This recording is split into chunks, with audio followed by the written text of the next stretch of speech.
திவ்யாவுக்கு குழந்தை பிறந்தது. குழந்தைக்கு பெயர் சூட்டு விழாவும் நடந்தது.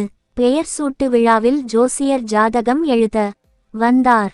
சாதகம் எழுதிய ஜோசியர் குழந்தையின் ஜாதகத்தை எழுதிவிட்டு குழந்தையின் ஜாதகத்தில் சில தோஷங்கள் இருப்பது போல் தெரிகிறது என்று ஒரு குண்டை போட்டார். இதை கேட்ட திவ்யாவுக்கும் அவள் அம்மாவிற்கும் பெரிய அதிர்ச்சியாக இருந்தது. திவ்யாவின் குடும்பம் ஜோசியத்தை முழுவதுமாக நம்பி காலத்தை கழிக்கும் குடும்பம். ஒவ்வொரு நல்ல செயலும் ஜோசியபடியே செய்வார்கள். திவ்யாவின் அம்மா என்ன தோஷம் குழந்தைக்கு இருக்கு, என்ன பரிகாரம் செய்யணும் என்று ஜோசியரை நோண்டி நோண்டி கேட்டாள். அதற்கு ஜோசியர் அவ்வளவு விபரமாக எனக்கு புரியவில்லை அம்மா, நானும் எவ்வளவோ முயற்சி செய்து பார்த்து விட்டேன், ஒன்றும் புலப்பட மாட்டேங்குது. ஆனா ஏதோ கடுமையான தோஷம் மட்டும் தெரிகிறது. இந்த குடும்பம் நிறைய விபரீதங்களை சந்திக்கும் போல தெரிகிறது என்று மேலோட்டமாக கூறினார். இப்படி சொன்னால் எப்படி ஜோசியரே, இதற்கு என்னத்தான் வழி என்று திவ்யாவின் அம்மா ஜோசியரை நச்சரிக்கச் சொல்றேன்மா என்று ஆரம்பித்தார் ஜோசியர். ஒரு சாமியாரின் விசிட்டிங் கார்டு கொடுத்து இவரிடம் பேசுங்கள், இவர் ஜோஷிய சக்கரவர்த்தி. நடப்பது நடக்கப் போவது பூர்வ ஜென்ம சாபம் புண்ணியம் எல்லாம் இவருக்கு தெரியும். தோஷம் பரிகாரங்களையும் தெளிவாகச் சொல்லுவார். உடனே இவரை அணுகுங்கள் என்று சொல்லி தட்சணை வாங்கி சென்றார். ஜோதிடர் கொடுத்த சாமியாரின் செல்போனுக்கு அடித்து திவ்யாவின் அம்மா பேசி நடந்ததை கூற, அந்த சாமியாரும் நீங்கள் இங்கு வர வேண்டாம், நான் அங்கு வருகிறேன், வீட்டில் வாஸ்து தவறாக இருந்தால் கூட இதுபோல் விபரீத தோஷங்கள் ஏற்படும் என்று கூறினார். அதைப்போல் சாமியார் வீட்டிற்கு வர ஒரு நாளும் சொன்னார். அந்த நாளுக்காக திவ்யாவும் அவள் அம்மாவும் காத்திருந்தனர். திவ்யா பெயருக்கு ஏற்றார் போல் மிகுந்த அழகானவள். திவ்யாவை பார்க்க வேண்டுமானால் மலையாள நடிகை காவ்யா மாதவனை கற்பனை செய்து கொள்ளுங்கள், அப்படியே திவ்யா அவளை போல் இருப்பாள். வீட்டிற்கு ஒரே மகள், மிகுந்த செல்லமாக வளர்ந்தவள். திவ்யாவின் அப்பா வெளிநாட்டில் வேலை செய்கிறார். சென்ற வருடம் தான் திவ்யாவுக்கு கல்யாணம் ஆனது. கணவன் திவ்யாவை ஒரு மாதம் மட்டும் தோட்ட வேலை செய்து விட்டு அவனும் வெளிநாடு சென்று விட்டான்.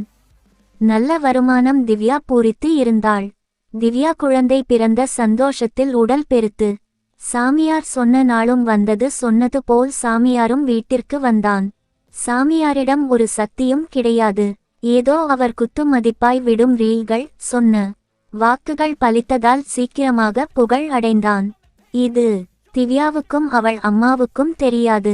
சாமியார் பிரயாண களைப்பில் இருப்பதால் முதலில் திவ்யா வீட்டில் ஓய்வெடுக்க ரூம் கொடுத்தனர். சாமியாருக்கான பணிவிடைகளை பயபக்தியோடு செய்ய அடிக்கடி ரூமுக்கு வந்த போது திவ்யாவை பார்த்தர். அதன்படி தன் கையில் வைத்திருந்த மில்க் மேட் டின்னை உடைத்து கமண்டலத்தில் கால் பகுதி ஊற்றி சிறிது குங்குமப்பூ, திராட்சை, முந்திரி, பிஸ்தா, பேரிச்சை, இதெல்லாம் எங்கேந்து வந்தது கேக்குறீங்களா? இவைகள் தான் சாமியாருக்கு. இவற்றை எப்போது சாமியார் கையில் வைத்திருப்பார் ஆகியவற்றையும் போட்டு தன் கமண்டலத்தை தன் நன்கு கலக்கினார். ரொம்ப கட்டியாக இருந்தால் சந்தேகம் வரும் என்று எண்ணி சிறிது பன்னீர் நன்றாக விட்டு கலக்கினார். பின்பு அதை மூடி வைத்து விட்டு திவ்யா நாளைக்கு இது தான் உனக்கு பிரசாதம் என்று மனதில் சொல்லிக் கொண்டு படுத்து உறங்கினார். மறுநாள் சாமியார் ஜாதகம் பார்த்து விட்டு கிளம்ப வேண்டிய நாள். சாமியார் வீட்டை நன்கு சுற்றி பார்த்தார். திவ்யாவை சுற்றி சுற்றி பார்த்தார். குடும்பத்தினரின் ஜாதகத்தை கையில் வைத்து கொண்டு ஏதோ கணக்கு போட்டார். ஆனால் அவர் மனதில் திவ்யாவை எப்படி தோட்ட வேலை செய்ய வேண்டும் என்ற கணக்கு மட்டுமே போட்டு கொண்டு இருந்தார். முடிவில் தோஷம் இருக்கிறது என்றார். என்ன தோஷம் சாமி என்று இருவரும் அதிர்ச்சியை கேட்டனர். குழந்தைக்கு வந்த தோஷம் தாயிடம் இருந்து வந்ததே.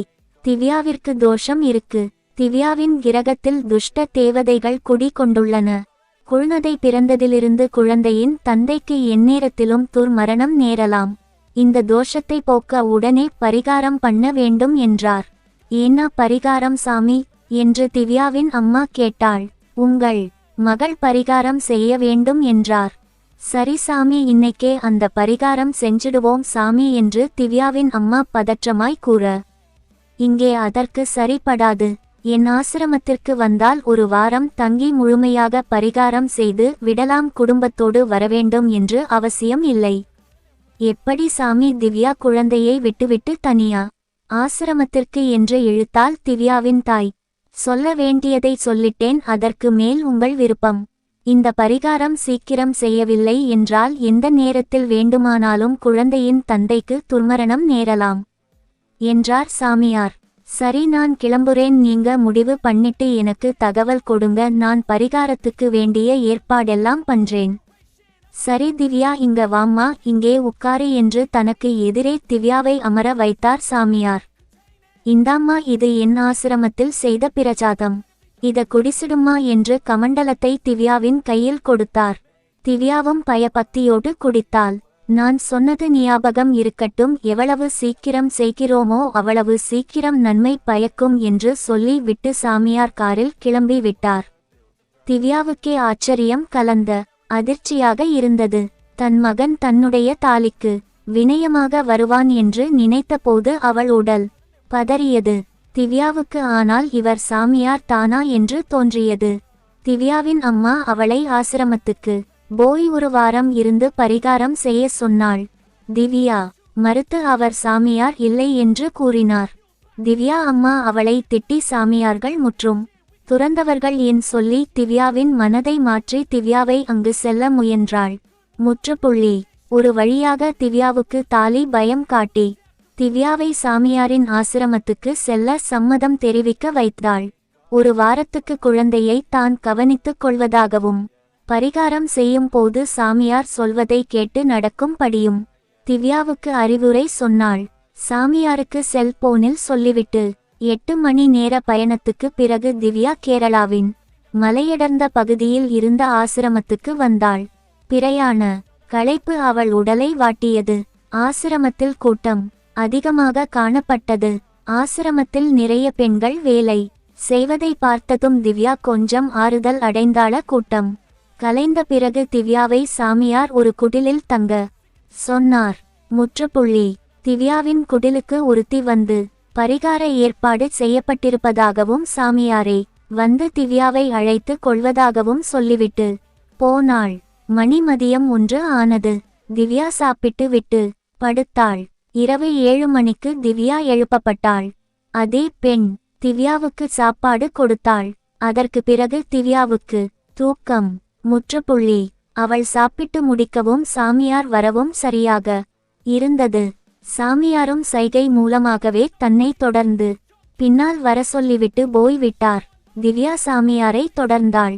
ஆசிரமத்தில் கூட்டம் குறைந்திருந்தது. சாமியார் ஆசிரமத்திற்கு பின் வழியாக ஒத்தையடி பாதையில் நடக்க ஆரம்பித்தார்.